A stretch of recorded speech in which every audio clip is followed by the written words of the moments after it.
Hi guys, Greg Keane here from Natural Training. This is the fourth video in a series of 4, and it's really great to talk to you again.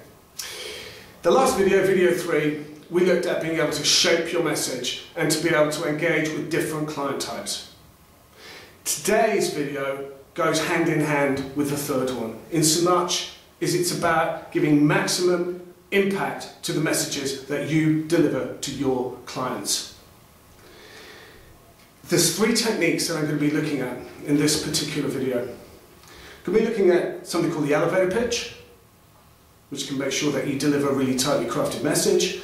I'm going to be looking at SEQs. That was something that we looked at in the training day we spoke together. I want to recap that because you did some great work around that and I want to keep it current. And finally, I want to look at strengthening the message in terms of the language that we use. So there are 3 things for this particular video. As with the other videos, going to be looking at a bonus technique, and that's going to be around the examples that we use when we talk to clients. Okay, so first of all, what is an elevator pitch?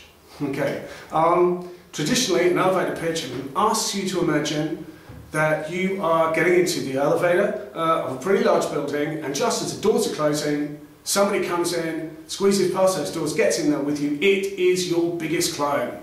Yeah, it could be as big as Bill Gates.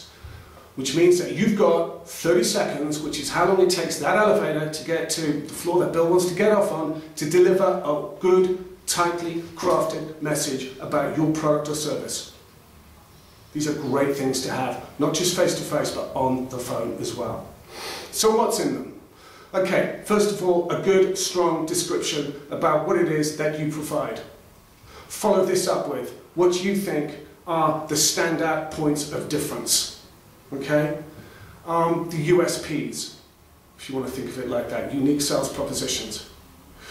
We need to be able to say what the benefits are, and we need to be able to give proof. So proof could be some examples of how it's worked, or other companies who are using it as well. So that's our elevator pitch. That's a broad technique to deliver an overarching message. But we also need to be able to deliver on specific aspects of what it is that we're talking about. There's a 3-step technique that works so well to do this, and it's SEQs. Take it from the top, the S stands for statement, a strong sales point about your product, your company. Now you know what? With a lot of your clients, that's going to be enough. They're going to get it, but not all of them. Some of them are going to think, yeah, okay, so what? Which means that we need to follow it up with an example. The example puts it into context. It is about how that particular statement works in practice. And that's what gives people understanding. But we need to go a stage further. Q is for question. If we remember back to the second video about engagement, we've got to have a 2-way conversation. The question gets your client to endorse their understanding of the statement and the example. So, what are your thoughts on that? Is that something that could be valuable to you? Is the way that we finish off our SEQ. You know what? Elevator pitches and SEQs can be fantastic. They can really work for you. They work for me. But you need to supplement them with good, strong delivery techniques, particularly around language. What I mean here is watch out specifically for things like, this is quite good. This might be a good thing for you. They're the words that leech away the authority in our voice. They can creep in very easily to our delivery if we let them. Watch out for them first of all. Identifying is the first idea about getting rid of these things, and then just subtract them. Because if you leave your message plain and simple and just get rid of those reallys, quiets and maybes, it's going to be nice, simple and impactful. Okay, bonus point here, further idea, just comes back to examples. I think there are 2 kinds of examples within SEQs that you can give people.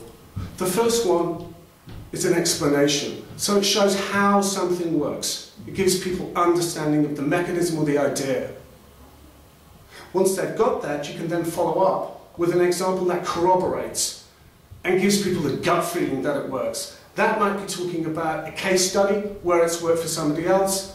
that obviously makes people feel, yeah, okay, that's a similar company to us. If it's worked for them, why couldn't it work for us?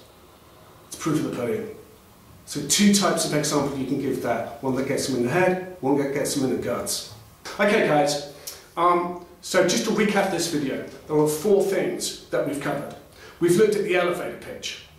Each project you work on, make sure that you've got a nice, tight, crafted, overarching message you can deliver to your client at the start of the call. It may well be the passport to being able to continue the call. SEQs, terrific things. Nice nuggets of easily digestible sales information that stick with your client.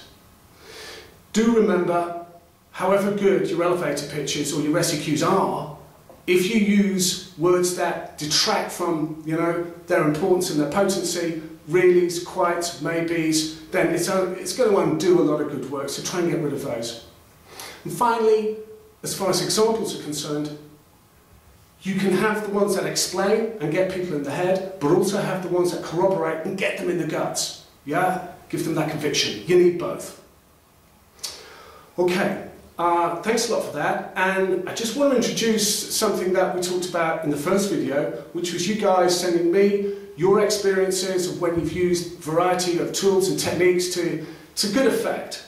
They were terrific and I really enjoyed reading them, so much so that I'm going to run that competition again. So I'd like you to send me any other experiences or anything that you've tried with a client that's produced good results. In return for that, this time, it's going to be a £20 Amazon voucher.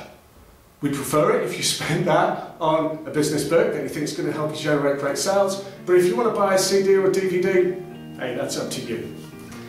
It's been a pleasure talking to you, and I'm sure a lot of the material that we've worked is really going to work for you. So good luck with your sales, and thanks a lot.